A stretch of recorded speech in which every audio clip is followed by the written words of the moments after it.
Welcome to Boss vs. Coach. Thank you all for supporting and appreciating the last videos. I look forward to your comments and experiences on the same. Today I'm back with a very interesting and exciting topic, an equally relevant one. And the topic is about beyond yes, the power of saying no. Yes and no. Yes, which is always there, whether we want or not. No, which is never there, whether we want or not. So we all have came across situations in our workplace where we wanted to say no, but we couldn't. We all have witnessed different experiences where we have ended up giving away on our values, on our liking of saying no, just for the reason of not having the right safety at place. And when I say safety, I am meaning the psychological safety. Why we were not able to say no is because we were not put to an ecosystem where we were given the freedom of saying no. Our leaders did not create that brave space where the people are put to the ease of speaking their mind, of challenging the odd. Psychological safety is no longer a buzzword. It is no longer a style statement. It is no longer a luxury. It's a necessity. A lot needs to be spoken about it. A lot needs to be proven about it. Psychological safety needs to come beyond talks. Psychological safety needs demonstration by the leaders. So I have with me on this talk show my friend and colleague Olivia Gadd. Olivia, welcome on the show. And Hey, would like to Mohit. hear your experience on why we should be saying no and why we fail to say no. It's a really interesting one, actually. We were talking about this earlier in the week to think about what can we talk about today. I think it's really complicated. But I think one of the places we can start, which you touched on, is actually having that environment where people feel safe enough, brave enough to give their honest opinion. And when that's a no, saying it to your boss can be super hard. And actually, there's lots of other reasons about setting our own personal boundaries and our own self-awareness and maybe our own psychology. But hell, we haven't got time for all of that today. So I think it'd be really interesting to talk about that leadership piece.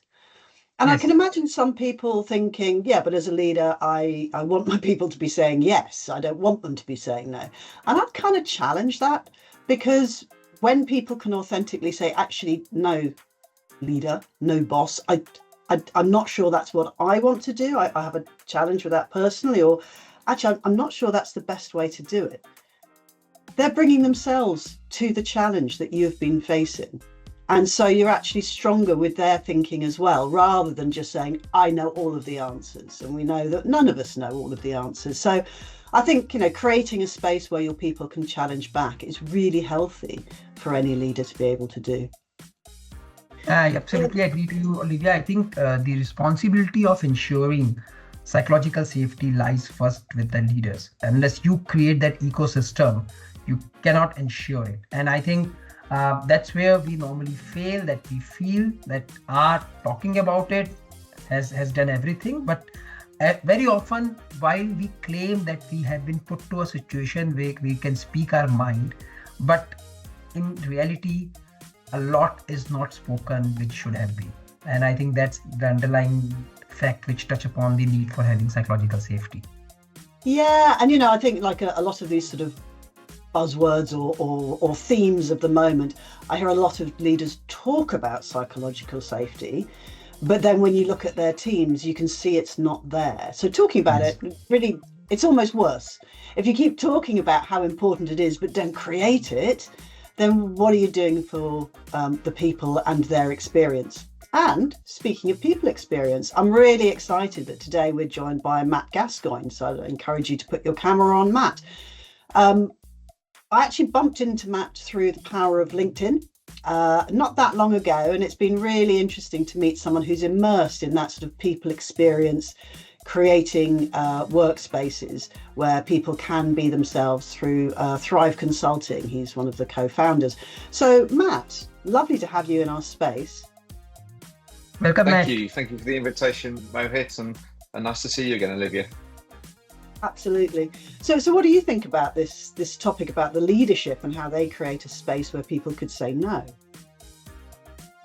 As you say, Olivia, it's a really interesting topic, and I think it speaks to that balance between management and leadership, and making that step change between someone that is there to check and balance numbers, inputs, generating outputs, to actually someone that is confident and authentic, to understand the people and the team around them to get the best out of them, and making that transition, creating that movement from management to leadership is built around creating environments that people feel safe and comfortable in, and I think that's super important to organizations today, and particularly as those organizations develop with more passion and purpose, and have people that want to attach themselves to that passion and purpose. It's really important to create that opportunity. And maybe without naming names, have you seen any organisation where this is done really well or not? And what have you noticed in those spaces? Yes, I mean, I think organisations across the board will have pockets of excellence, and areas where it's perhaps not landing quite so well, and many times that's dependent upon the personnel that are involved. And if you get from the top down, from the leadership down, people that set a great example, people that really understand how to set boundaries, create the authenticity, create the right value set, then that cascades down out amongst their team and the people that they deliver through. Because I think we all appreciate that in a sense, form follows function. So people will emulate the person that they look up to. So those organizations that I've seen that have done this really well, they have inspirational leadership. They have leaders that walk the walk. They have put in practice and process and wraparound that facilitates, but actually really it's born from the individuals that espouse all the values that come with building a leadership culture and psychological safety and authenticity and so on. I think organisations where I've seen it not work quite so well, they tend to be organisations that are very kind of heavily target orientated. So we must do X, Y, Z, rather than allowing degrees of autonomy, rather than connecting their team with the desired output and giving people the opportunity to achieve those outputs in the way that best fits. Because quite often those people in delivery are the people that know what's going on, rather than the people sort of right at the top of the chain, as it were. So allowing people to connect with purpose, allowing people to connect with the reason for being is really important. And those organisations that don't quite get it right probably haven't quite got that balance set up properly. No, absolutely. It's an interesting one, actually. I remember growing up with a whole generation of adults who used to say to me, do what I say and not what I do. And it feels like there's a generation of leaders who maybe have done the same thing for us. It's really interesting how we learn from modelling behaviour, not from listening to instructions. Right from being a baby, when you learn how to smile or how to eat, you're just copying the person in front of you. So of course that's what we do throughout life. So if our leaders are being a particular way, then that's how you have to be to get along. Absolutely. And you think of some of the people that are in positions of senior management and leadership in today's world. They grew up in that environment that you've described, Olivia. They went to school where they were told, we must learn X, Y, Z, rather than being given the opportunity to try and to be okay to fail, as long as you learn from it and don't keep repeating the same mistakes. That's a set of behaviours that as a global industry we're going to need to change, because the data shows that we've got generations coming into the workplace that don't want to be managed, and they don't want to be managers. Yet you've got organisations that are built by people that expect a management hierarchy. So you've got a gulf that's being created here if we're not super careful. So there needs to be a way to to find the opportunity to engage people, to fill that void and to be comfortable, to have the confidence to operate in that way that helps deliver organizational goals, whatever that might be, growth, productivity, moving forwards. But perhaps just modernising the thought process a little around it to move away from, what we've experienced, which is, you do X, Y, Z, please. Mm-hmm. Mohit, how does that resonate in your world? Yeah, so absolutely. I was listening to Matt. So Matt, but I have been witnessing and I have been experiencing when I talk to leaders, everybody says that they are ensuring psychological safety, while when we see the other side, the same is not found. Organizations are investing very heavily in terms of promoting psychological safety in the organizations. But when it comes to really implementing them on the ground, I think somewhere the movement gets slowed down or it fails eventually. What do you think are the biggest challenges with the leaders in implementing psychological safety? Is it so hard to listen no? Or is it their fear of listening no that they don't want that kind of freedom to be given to the team? And my second experience has been that while we are told that failures are inevitable when you are working, failures are never taken positively. You are put to a very hard situation. You are put to a very different treatment if you are failing. So why we end up not resonating those actions when it comes to these situations? And I think that's where the leadership shines out. So what is your take for those leaders who have this fear of getting that freedom and getting that comfort to the teams? Again, Mohit, a really great question, because I think most people understand and accept and they've read and they've processed that psychological safety is a good thing. Yeah, it leads to innovation and creativity and employee engagement and all the things that we know that we want to create within organizations. Why doesn't it happen? I would put it down to two main things. Firstly, confidence in the management and leadership team. So being confident to give people scope, to allow them some autonomy, to say, actually, do you know what? I'm going to allow you to make that decision. You're going to decide the way of travel. As long as we hit the output that we need, it's your choice. And I think on the same side of that, communication. And communication is one of those things that, again, everybody accepts that we need to be greater, but actually quite often we're not very clear around what we expect. We're not very clear around what our boundaries might be. We're not very clear around what we'll say yes to, but what we're also going to say no to. Feedback, which everybody will say, feedback is a gift, but how good are we at truly giving feedback that's constructive and then going back to that a month later, 2 months later, a quarter later, 6 months later to say, how are we doing with that piece of feedback that we want to take and use to be productive and develop us and move both ourselves, our teams, and our organisations forward. So, my gut reaction to your question, Mo, is the confidence and the communication. And if as leaders we can embrace those two elements, then I think we've got a much better opportunity to land in the psychologically safe areas that we want to.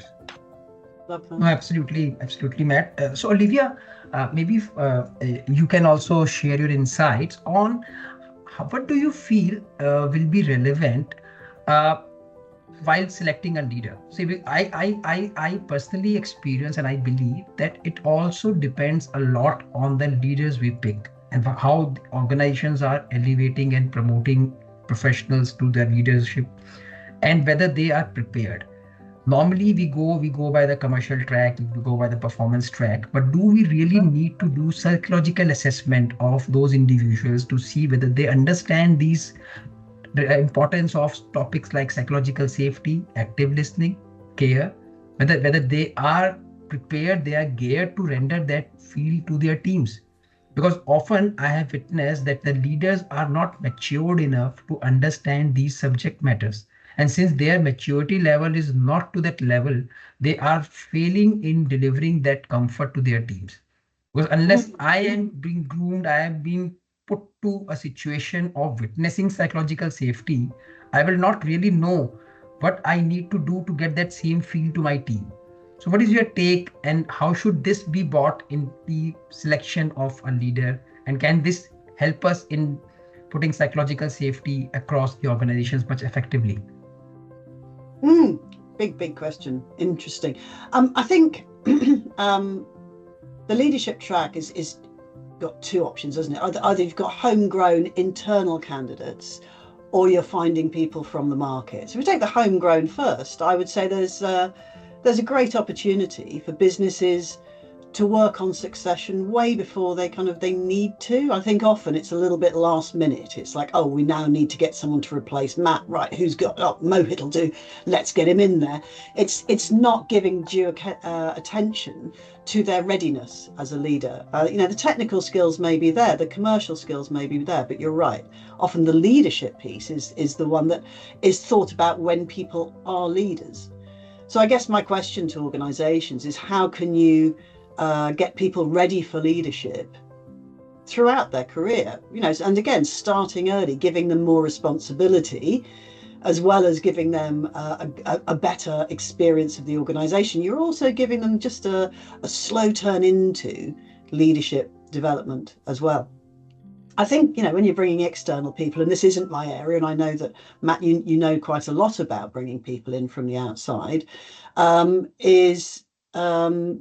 think, there's lots of assessments that you can do, looking at their emotional intelligence and not just their CV, actually really understanding them a little bit deeper rather than just how well they present at interviews. So I do think that there is certainly scope for digging in a little deeper and understanding more about them as a whole person, rather than just taking their technical or commercial prowess as being the big motivator to recruit.